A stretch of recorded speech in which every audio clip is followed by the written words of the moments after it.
Hey Trailblazers, it's me again, Joseph Aguilar, one of your ASV Community Commissioners.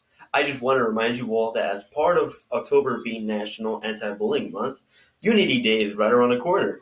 Unity Day is October 19th. Wear orange to show your support for bullying prevention. Unity Day helps to promote a welcoming, kind, and inclusive environment to help prevent students from being bullied. Hope to see you all wearing orange next week.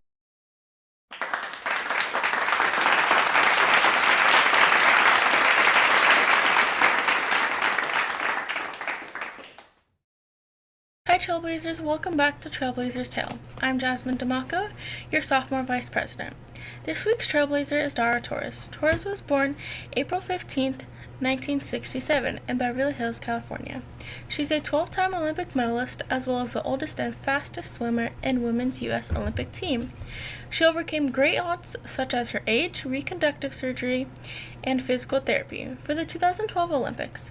She has one of the longest and most successful career of the Olympic swimmers.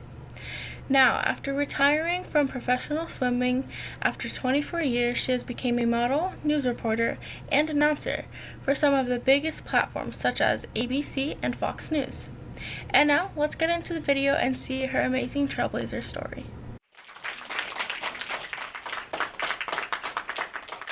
Hi, my name is Dara Torres, and I'm a former Olympic swimmer, although Olympians don't like to be called former, so let's just say retired. I'm going to tell you a little bit about my story, and hopefully you'll be inspired by it. So I started swimming at a very, very early age. I had 4 older brothers, and whatever they would do, I do. So when they started swimming, I started swimming. I just really fell in love with the sport. And what happened was when I was about 17, finished my junior year in high school, I made my first Olympic team in 1984. It was a great experience, kind of different when you see it through the eyes of a 17-year-old and then you fast forward to my last Olympics at 41 and see it through the eyes of a 41-year-old. But it was an unbelievable experience. Won a gold medal, was super happy in front of my hometown crowd in Los Angeles. Then 4 years later, I swam in the 88 Olympics in Seoul, Korea, won a silver and bronze there. And then I thought I was kind of done, graduated college, got back into swimming because I missed it a lot and went for what I thought was my last Olympic Games in 1992 in Barcelona.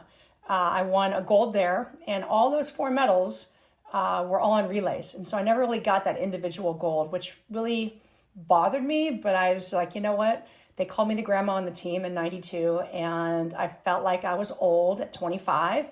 You didn't really see a lot of athletes outside of college going to the Olympic Games. So I thought I needed to hang up my suits to dry, retire, and get a job. So I did that. I was living in New York for about 7 years and was doing some modeling, doing some TV, and just really enjoying life.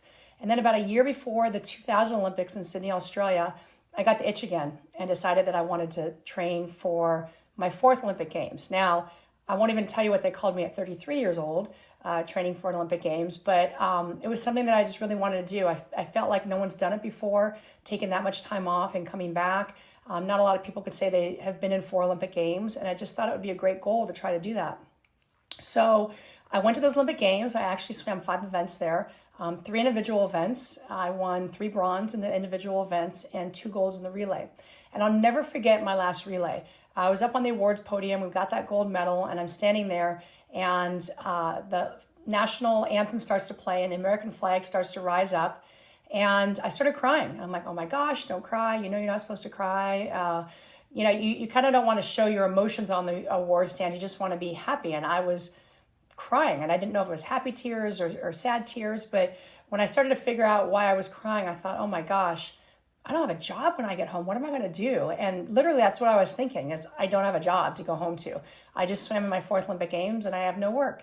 So I was really kind of bummed. We get off the awards podium. We sort of do our victory lap, go into drug testing. And I come out of drug testing and there's a reporter there. And I was one of the last ones out of the Sydney arena. And there was a reporter there. And as I was walking by, I kind of said hi. They said, excuse me, Miss Torres, we have been waiting and waiting to talk to you. Can we interview you? I'm like, yeah, I don't have anything else going on right now. And so he turned the camera on, stuck the microphone in my face, and started asking me a bunch of questions, interviewing me. And then the last question he asked was, okay, you just took 7 years off. You made this comeback, came back at 33 years old. You won 5 Olympic medals. are you going to do this again in another 8 years in 2008?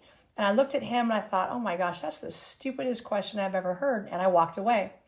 Needless to say, I'm still trying to find him to apologize because I never in my wildest dreams thought that I would be swimming again in my 40s. 40s just seem very old. So fast forward about 5 years, 6 years, I have my daughter and I was just swimming for exercise, just really enjoying it.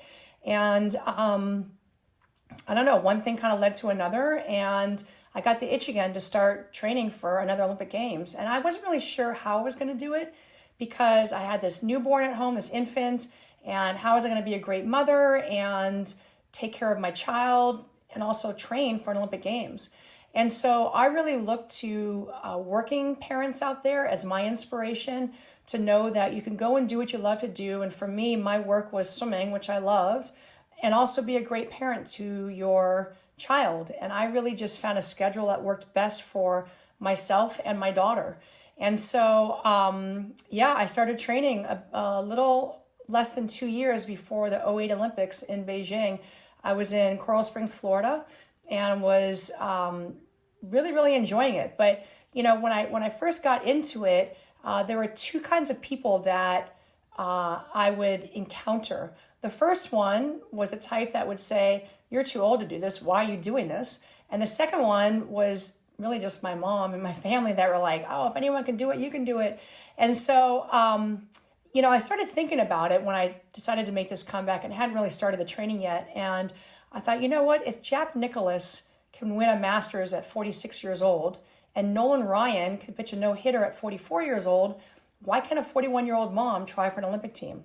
And so that's really what my philosophy was to just think that I can do it. And I'll never forget when I finally started my first workout, the first thought that stayed in my head the entire time that I was training was that I'm going to win a gold medal. That was my goal. And every day when I woke up, I thought about that. And every day when I went to bed, I thought about that. Now...